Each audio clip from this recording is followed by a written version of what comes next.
everybody. Welcome to a brand new segment that we're going to try to bring to you here from Emmanuel College. I'm Danny Daniels. You might know the voice from women's and men's basketball here at Emmanuel, as we've been bringing the games to you for, I think I've been here 5 out of the last 7 years. Took 2 years for a very uneventful trip to a newspaper in Texas. If you ever been to Texas, don't. But anyway, it's good to be home. And I retired over the summer and got a chance to spend a lot more time here at Emmanuel, but that you don't care about that. You care about the people that we bring here. But since we did the audio for so long, now you realize why the camera was focused on the basketball court most of the time. That's why we got video. But anyway, with us right now is women's head basketball coach Mike Bona and one of his top players, Avery Scarbrough, who is from Cumming. We'll talk to Avery in just a couple of minutes. But Coach, first of all, 38 years you've been here. A lot of coaches get into this business. They go to a small school thinking it's going to be a stepping stone to the bright lights, and you stayed. So why? Goodness, that's a tough question. I originally played here, and when I graduated from playing in college, my former coach here invited me to come back and help him as an assistant coach. And my wife and I prayed about it and said, well, you know, we liked Emmanuel. We developed some lifelong friendships there. Really liked the head coach, Coach Gainey at the time, and said, well, we'll go back and do that. I had absolutely no aspirations of being a basketball coach. My major was sociology, and I was going to go into social work or probationary work or something of that nature. But anyway, the Lord led us down here, and our plans were to come down here for a couple of years and try it and kind of see what would happen. Well, a couple of years led into 2 or 3 years. And then I became an assistant men's basketball coach. I did that for 6 years. And then because Title IX kicked in, there weren't but 2 coaches here at the time. We had men's basketball, and we had the head coach and the assistant coach, me. So back in 1980, since I was the only coach here, they nominated me to coach the girls' team. So I started the women's program back in 1980, and you know, early first year we were like 12-12, had a lot of success even though we had a lot of young players. I think we had 15 freshmen. The next year we actually won the region tournament, went on to the national tournament, and then things kind of took off from there for us.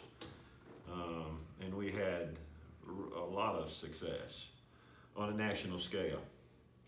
We went many years where we won 28, 29 games, made it to the national tournament every year. So in the process of that going on, I interviewed for, I don't want to say several positions, but I got calls about interviews for all sizes of schools, Division I, Division II, other NAIA schools. And every time we went for an interview or I got an offer and I came back home and my wife and I prayed about it, we stayed here. So I guess my only explanation of that would be that the Lord brought us here, and He's kept us here.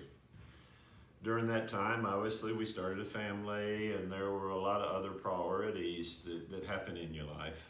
But just felt the calling to be here the longer we were here. I actually did accept a position several years ago. A friend of mine got hired as the head coach at Clemson, who I actually interviewed for that job. Who was that? Jim Davis. Okay. And Jim was a good friend. We did a lot of the same things. We competed against each other in junior college. So he asked me to come over there and work with him, and I actually accepted that position for a week. And once again, with prayer and a lot of conviction, I changed my mind. I came back and haven't really looked to go anywhere since. We just felt like this is where the Lord wanted us to be, and when I look back on that, I wouldn't even think about changing that. I think that's exactly this is exactly where he wanted me to be, and I think he called me to be here. So, you know, I listened to Mark Rick when he got ready to leave Georgia. Yeah. And Mark's a good Christian guy, and I always follow what he says. But after Georgia let him go, he had a press conference, which is kind of odd. Yeah. But he had a press conference, and I listened to that. And, you know, he basically said the same thing. He said when he prayed about coming to Georgia, he felt like that's where the Lord was leading him to go. And as far as he was concerned, he was going to stay there till they didn't want him anymore. So I guess I kind of feel that same way. Feel like this is where the Lord wants my wife and my family to be, and don't see any reason to change that in the future. Well, it's going to be a long time before we don't want you anymore, so just stay comfortable. I don't want to ignore this lady to your left anymore. Avery Scarbrough played at North Forsyth High School, and this season averaging about 6.5 points a ball game. And one of the things we really talked about is how well she shot the ball from outside the 10-foot mark, and you can comment on that in a minute. But Avery, what brought you to this area, to this school? You're already in the area. Well, I'd say Coach Bona definitely had a big role in that. When I came here, I mean, I had a couple other offers, but you know, I was just like he said. You know, he said him and his wife prayed about where the Lord would lead him, and I also was praying about it, and I just felt like Emmanuel was the best place for me, and Coach Bona made me feel really welcome, and our facilities are beautiful, so that helped too. So I think that's why I chose Emmanuel. We were in the old building when you got here first, when you were a freshman, right? No, we had this already. Oh, you should have been in the old place. You would realize how uptown we have come since then. All right, this year's team, Avery, one of the, 2 seniors on this team? Mm-hmm. You and Michaela? Yes, sir. So how was that? You accept that leadership role? Yeah, for sure. I tried to be a leader. Even since I was a freshman, I know Coach Bona has a couple stories about me, but yeah, it's really nice to just have 2 of us. Michaela's real quiet and calm, and it's been really nice to share this role with her. All right, Coach, say something about Avery. I know you loved having her with this team.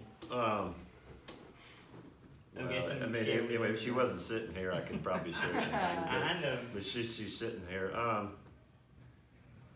You know, when we were recruiting Avery, her high school coach said that, Coach, you need to understand Avery's a beast. That was the comment he made, and I thought, well, okay, I mean, what does he mean by that? But after watching her play, and obviously her being here, I can understand what he was meaning, is that she's just a really hard-nosed, physical, demanding of herself kind of a player. And really from day one, that's kind of the way she's been. It's kind of funny, but she's really physical, plays really hard out on the floor. You know, I tell our kids this, and I think Avery kind of encompasses this particular comment. I always tell our kids, you're a good teammate if you're really hard to play against, but you're really easy to play with. Mm-hmm. And when you're playing with Avery and she's on your team, I mean, that's a player that you want on your team, because she's always all in. She's always giving all of herself. But you don't want to have to play against her, because she's really physical. She's a competitor, and I share this with her sometimes. She never saw me play, but my last 2 years of college, the guys on our team called me the Brute. She's the beast, and they called me the Brute because I just played hard and physical all the time in practice and games. It didn't matter. So I used to have guys in practice that didn't want to play against me, because they thought, well, it's practice. Why are you practicing so hard? Well, that's just kind of the way I felt like you're supposed to play the game. And I would say that Avery is very similar to that in a lot of ways. I think she's had a great 4 years. She's grown so many ways, not only as a person, but as a basketball player. You know, when she came here, my main concern with her play was whether or not she could step out and shoot the ball. Oh, yeah. Because in watching her in high school, she'll agree with this. I mean, she played opposite the block and never shot the ball. And I think probably her coach didn't want her to do it. I don't know. But one of the things that she's done, and you can see it in some of the comments that you make during the game, is that if you give her that 10, 15-foot shot, about 80% of the time is going in. And that's really been an asset for us. 45% from the field, and they're not all put-back baskets. Yeah. Well, she's really developed that part of her game. I mean, she can play around the basket, but she's able to take larger post players out on the floor where they can't guard her and really knock down that open shot. Here with the beast and the brute, nobody told me it's going to be the killer beast, but we're glad to be here anyway. Avery, you agree with that? Has that your game improved that much since you got here? Absolutely. I think the way we practice and the offense we run, it's a lot different than when I ran in high school. So I had to, kind of adapt and figure out a way that I could still be an offensive threat. So I think I found that with the 15-foot shot. Yeah, really inside the free throw line, you're deadly from there. I love to see you go away from the basket. Coach, recruiting at a small college, is it different than trying to get somebody to come to somewhere with 30,000 people? I wouldn't know because I'm not on that level. Yeah. I don't think there's a lot of difference to that. I think you just got to let the kids know, what your environment's about, what your program's about, and then they have to make that decision for themselves. I don't think every institution our size is for everybody. Yeah.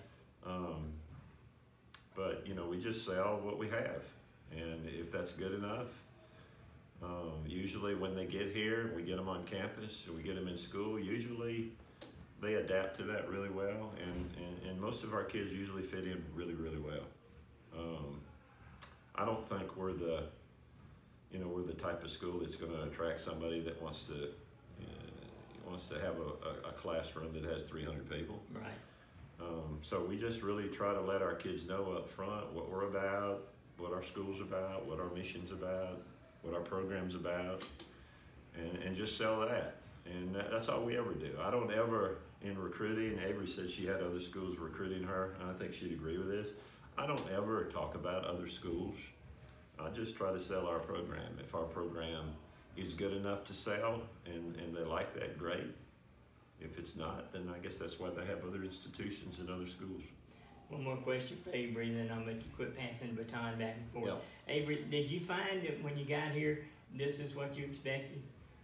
As far as the environment and the caliber of competition? Yeah, I think it's pretty much what I expected.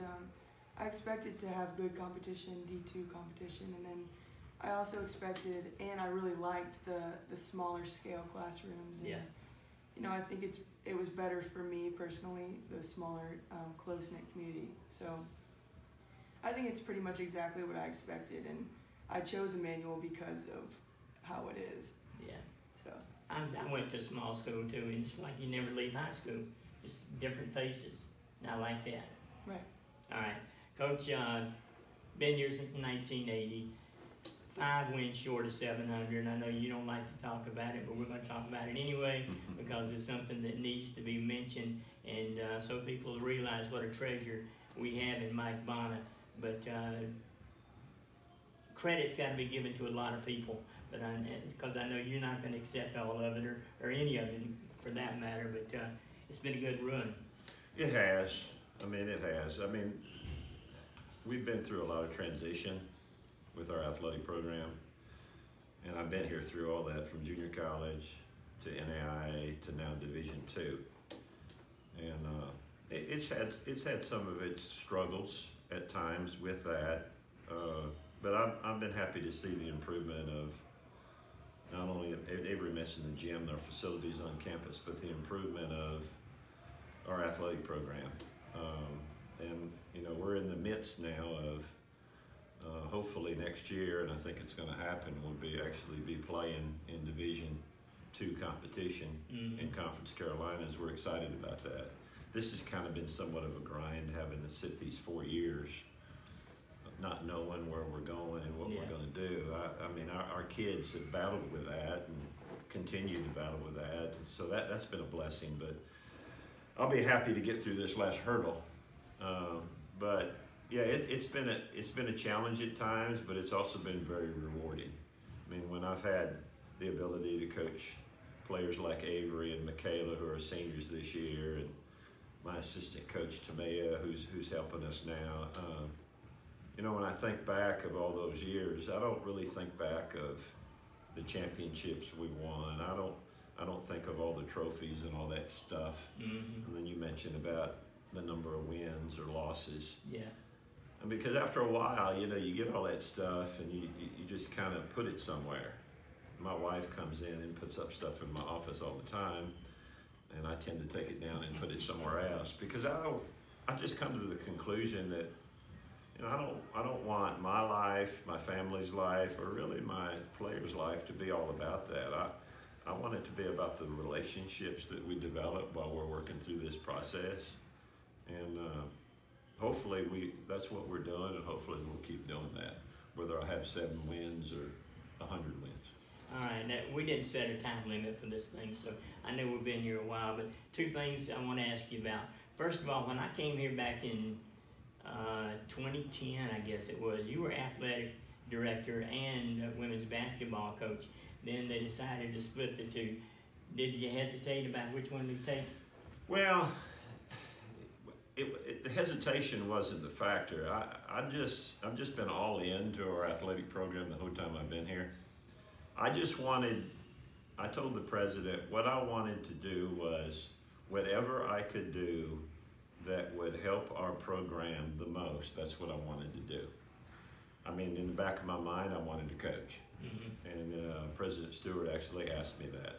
And I said, well, if we can hire somebody that has Division II experience that can take us through this process, I said I'll be 100% behind him and support him in that. So that's kind of how that went. I really like the idea of being in Division II and just being a full-time coach. I've always wanted to do that. I always wondered what that would be like.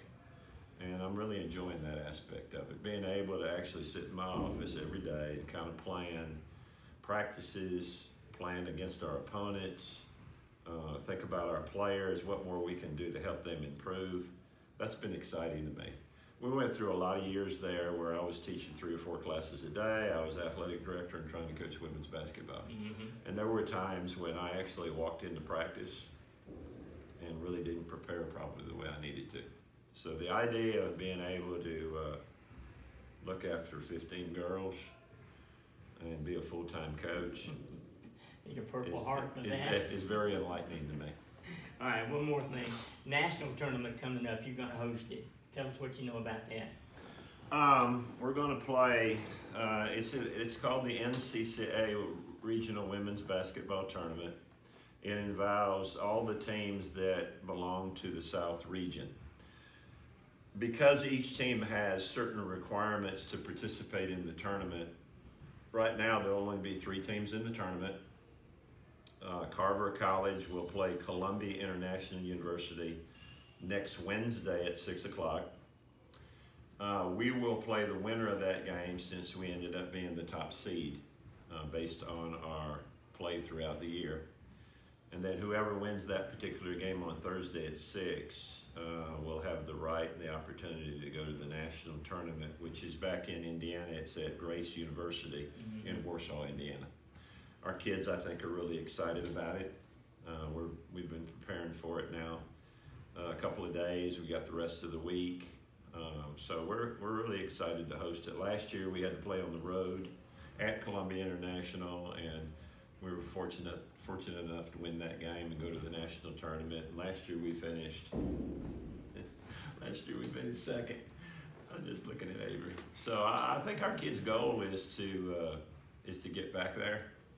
But we've got to take care of business in that game Thursday night first, because I told him the other day, there's no guarantees other than one more game. Avery, why a big smile about finishing second from last year? I like to lose. Okay. I'm going to be first. Hey guys, I appreciate it. We're looking forward to doing this and bring Emmanuel athletics to you, the fans in the community here in this area. Avery Scarbrough and Mike Bona. We appreciate your time and look forward to seeing you play again. Thank you, Danny. We appreciate it. Thank you. All right, thank you.